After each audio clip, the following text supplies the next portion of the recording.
Tukio letu la leo limekwenda vizuri, na leo ilikuwa ndio siku ya 3 ya Same Utalii Festival ya awamu ya 3. Tumeanza na Mlima Kidenge, tukaenda hifadhi ya Mkomazi.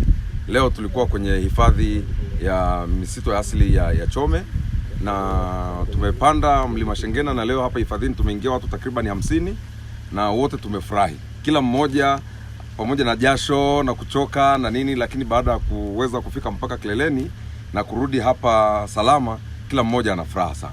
Kwa hiyo sisi kwa niaba ya wananchi wa Same, kwa niaba ya watu wote ambao wameandaa kongamano hili, tamasha hili la Same Utalii Festival, tunaendelea kuomba kila laheri, kwamba ndoto yetu ya kutangaza utalii wa Same, ndoto yetu ya kufanya utalii wa Same uwe mkubwa na ulete watu na ulete uchumi, ulete ajira na ulete mafanikio mengi ambayo tunayatamani ufikiwe.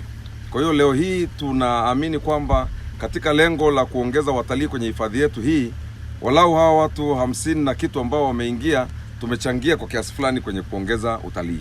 Tuwatamanisheni watu wajue kwamba kivutio hiki kiko Same, na wazawa ni wajibu wao kuja, na ni wajibu wao kutangazia na watu ambao sio wazawa, ili tuendelee kuleta watu zaidi kwenye hifadhi zetu hizi.